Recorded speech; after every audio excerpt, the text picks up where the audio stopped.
Avec Christelle Balestrero, on va s'intéresser non pas à la santé de vos artères, mais à la santé de votre cerveau. Et notamment à la dépression avec une étude intéressante sur la lecture, la littérature Absolument. et les vertus. Lire pour protéger l'humeur, lire pour être mieux dans sa tête, eh bien ça a été montré. Alors déjà Montesquieu, en 1726, avait écrit « Je n'ai jamais eu de chagrin qu'une heure de lecture n'ait dissipé ».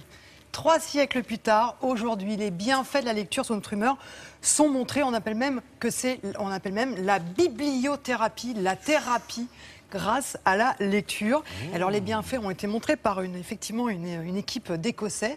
C'est une expérience très amusante. Ils ont suivi des jeunes dépressifs, ils les ont divisés en 2 groupes. Dans le premier groupe, les jeunes étudiants devaient prendre des antidépresseurs et dans le deuxième groupe, ils devaient lire un livre sur la dépression. 4 mois plus tard, les résultats sont très, très intéressants puisque dans le groupe lecture, eh bien, les jeunes étaient améliorés à 40% alors que dans le groupe antidépresseur, ils étaient améliorés à 25%. Et un an après, eh bien, les jeunes lecteurs arrivaient toujours à mieux gérer leur dépression que le groupe sous antidépresseurs. Alors comment expliquer ces mécanismes? Comment la lecture permet de nous sentir mieux? Explication en images.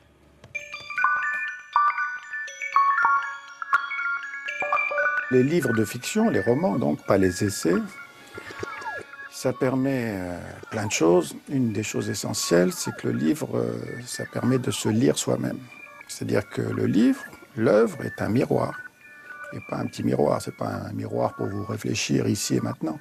C'est un miroir ancien et profond dans lequel vous pouvez vous plonger, vous laisser aller ou pas. Quand Baudelaire dit lecteur, mon frère, mon semblable, vous pouvez dire l'auteur, mon frère, mon semblable. Vous l'avez choisi. Et le thème aussi. Et c'est pas par hasard. Donc vous vous mirez dans l'œuvre. Et puis vous voyez plus ou moins beau dans cette œuvre-là, vous vous identifiez au personnage, etc.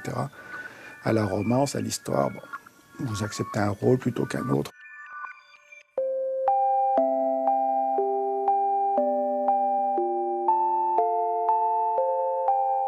La lecture, ça permet de lever les yeux de son livre. Et donc ça permet de commencer à rêver, de commencer à se souvenir et d'essayer d'accorder ce qu'on est en train d'imaginer, de rêver, de se souvenir, tout ça se mélange dans la mémoire avec les mots que nous sommes en train de lire. On a une perception de son monde intérieur. On est dans une dimension qui n'est pas platement cognitive, mais affective.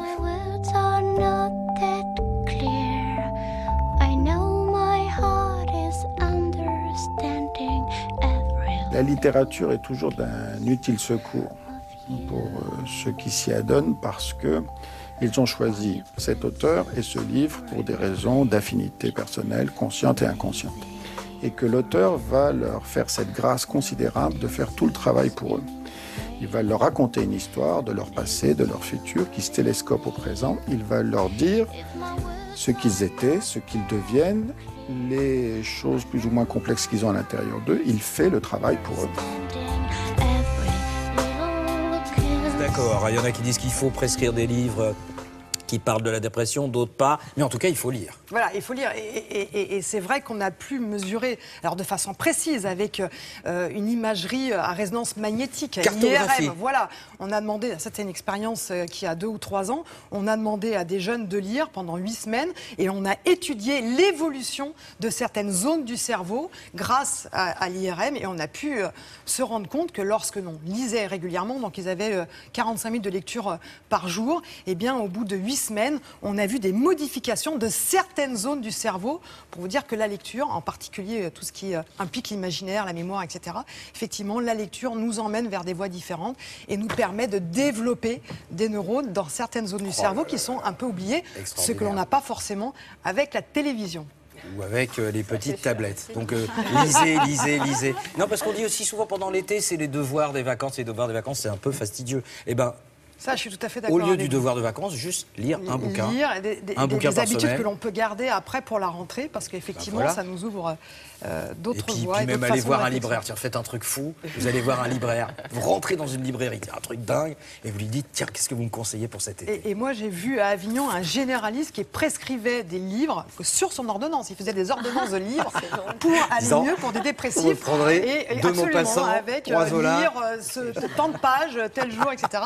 Et visiblement, ça marchait très bien parce qu'on a pu interviewer des dépressifs qui allaient beaucoup mieux à l'issue de cette prescription. Et puis, bien entendu, le meilleur des antidépresseurs, c'était les matins. Ça, mais ça, vous le savez déjà. On Pas va de passer une nuit blanche maintenant.